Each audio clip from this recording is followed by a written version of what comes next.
guys, nandito nga pala ako sa bundok. Nasa Batangas pala ako. Ayan guys, nakikita nyo yung mga puno dito. Ayan o.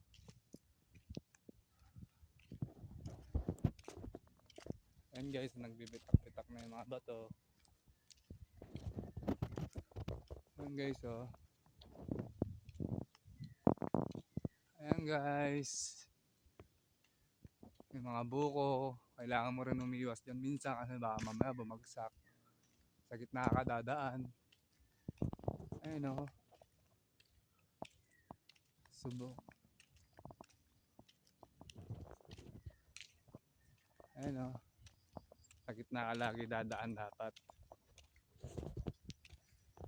Ayan guys, kamusta kayo? Welcome to my vlog. Ganda na sikat ng araw guys oh. Ayan o, may malawak na bakuran oh.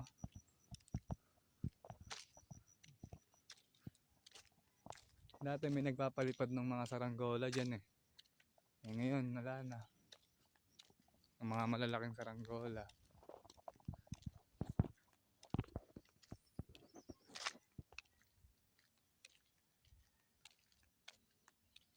Gandang umaga guys. Eto, fresh na naman tayo. Natapos lang umulan kagabi. Kaninang umaga.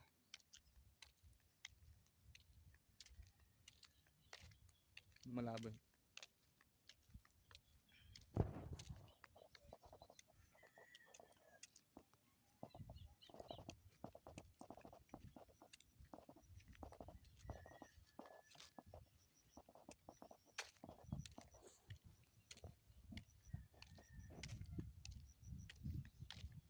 Ayan guys. Wala yung saranggola dito eh. Umektad eh. Lakas na ng hangin oh. Pag palipad ka ng saranggola, dito ang punta. Yan guys oh, may bumagsak na saranggola oh. Kaso pinabayaan na. Yun na yung itim. Bali na eh.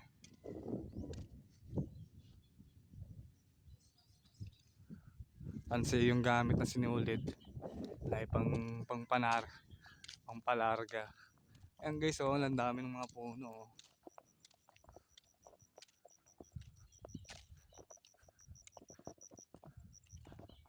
Para siyang palasyo. Kasi parang ano siya yung buong bahay eh. Pag magkakadikit yung mga puno. Ayun, may mga manok-manok din na kumakain-kain. Kakalaykay sila. Ayun, may ibon oh. Nakita niyo yung ibon.